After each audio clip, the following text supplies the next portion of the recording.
everyone. This is Stephen Balch, your instructor for computer applications at Ozarka College. Today what I'm going to do is give you just a little bit of feedback on the Excel Module 3 activities that I graded earlier this week, and then also the Excel production exam that I finished grading this morning. And then I'm going to tell you what we've got coming up due for PowerPoint Module 1. Alright, so the first thing is, like I said, I did finish grading the Excel Module 3 activities and also the Excel production exams this morning.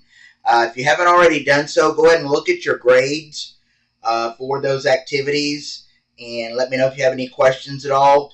I tried to be very specific. If I did have to count any points off, I really tried to be very specific on why I was counting points off, what you missed or overlooked, and so forth. But if you do have questions, I'll be happy to answer any questions that you have. Overall, most of you did well on the Module 3 activities and the production exam. So like I always tell you, keep up the good work. I really appreciate the effort and the time that you're putting into the class. So keep up the good work on that. All right. Now, that being said, there were some common errors on the exam. Just some, a lot of it was just minor things. Some of it was more major. But I'm going to go ahead and talk about some of the kind of common errors that I noticed on the exam, especially.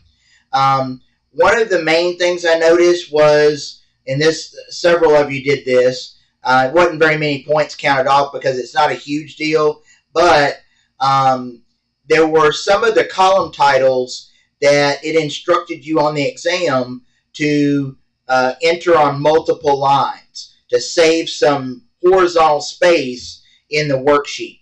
And some of you didn't do that, and so I had to count a little bit off for that.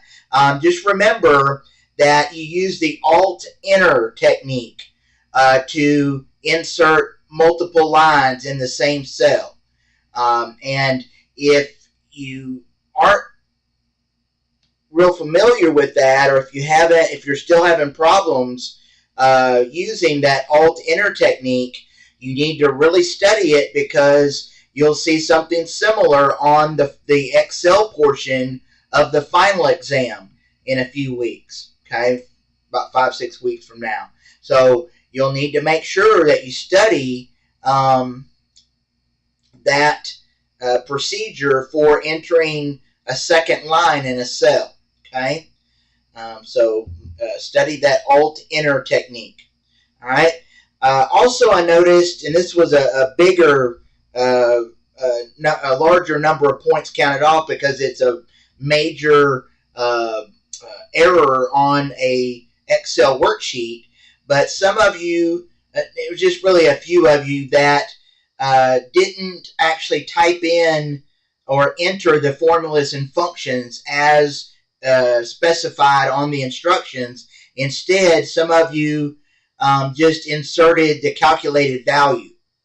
And as I've talked about several times in different communications with you, both emails and announcements, and also in other videos that I've posted for the class, if it tells you to insert a formula or function, you need to make sure that you actually insert the formula or function. That's part of the learning outcomes for this particular part of the course.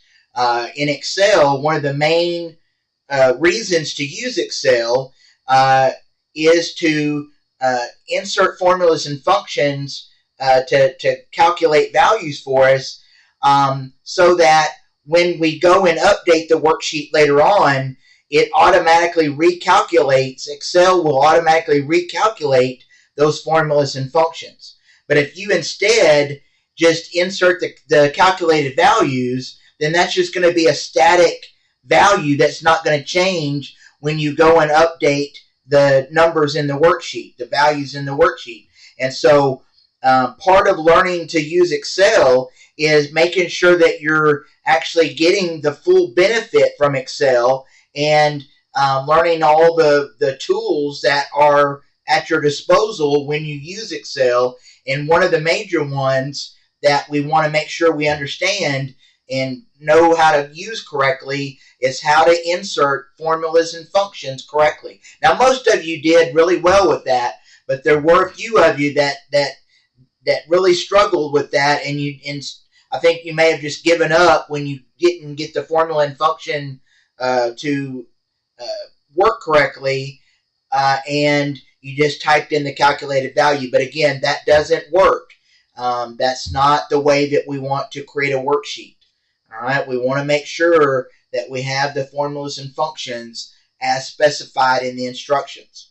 All right, if you have questions about that, just let me know. Again, that's something that you need to study. If that's something that you struggled with on the exam, entering formulas and functions, you need to practice that and learn that for the Excel portion of the final exam, which will be coming up before you know it. So make sure you get that understood before the final exam. And like I said, if you have questions about that, just let me know. All right, another common thing that I noticed, which again, this is something that's more minor, very similar to the multi-line cells, is that some of you applied a fixed dollar sign to some of the cells where it actually instructed you to insert a floating dollar sign. And remember, to insert a floating dollar sign, you have to open up the number dialog box. All right, so you use the number dialog box launcher in Excel to insert the number, or to open up the number dialog box, and that's where you can specify a floating dollar sign in the cell instead of a fixed dollar sign. All right, so that's something else that, again, if you had problems with that on the exam, that's something you need to take the time to study and make sure you're prepared for the final exam. All right. One last thing that I noticed for on a few of the exams is that a few of you had problems creating the chart. Remember, when you create a chart, Excel needs to have two pieces of information. It needs to know, and of course, in our case, we were creating a pie chart. So there are two kinds of data that are needed in order for Excel to create a pie chart for us. The first one is it needs to know the categories range. In other words, it needs to be able to know what to label each piece of the pie in the pie chart. All right. The other thing that it needs to know, which is pretty obvious, is it needs to know how big each piece of the pie needs to be, and that's the values version of the chart. So you have to select both ranges, both the categories range and the values range, in order for the chart to be correct. All right. And some of you selected one of those and didn't select the other. I think there was one or two of you that didn't select either one. So just make sure that when you create a chart in Excel, that you're selecting both of the specified ranges. And then check your chart and make sure it's accurate before you submit it. Again, that's something else that you'll need to make sure you study for the final exam, because you'll see a very similar worksheet and chart on the final exam that you saw on the Excel production exam.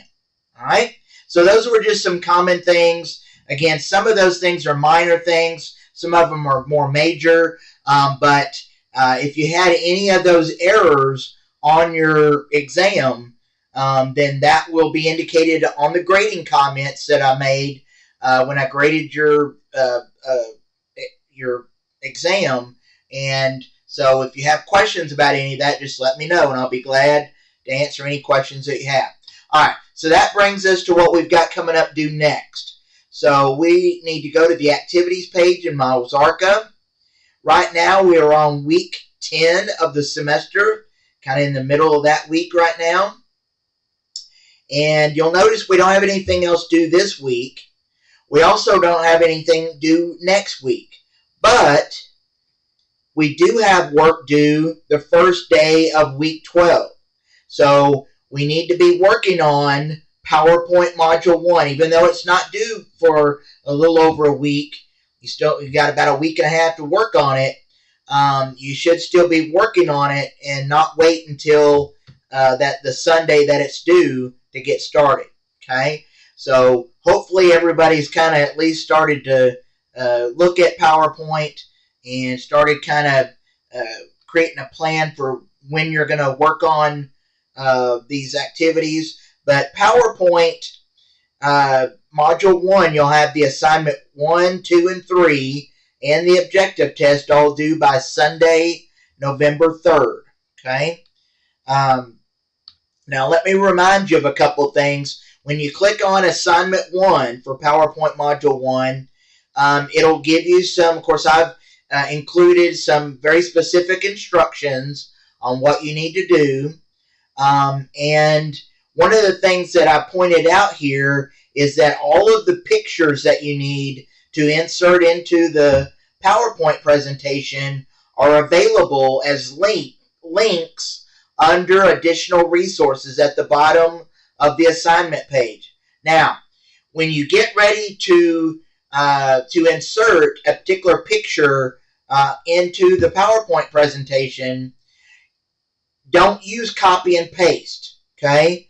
In other words, don't just open up the picture on the assignment page and then paste it, copy and paste it in to the PowerPoint presentation, because in a lot of times it won't be formatted correctly when you do it that way. So instead, do it the way the book shows it, instructs you to do it, which is what you'll need to do is save each one of those pictures on your computer, okay? And then when it says to insert a particular picture on a particular slide, you'll then go to that particular picture on your computer and use the insert picture dialog box to insert the picture, okay? So use the techniques that are shown in the textbook for inserting the pictures. Don't just copy and paste them from the assignment page, okay?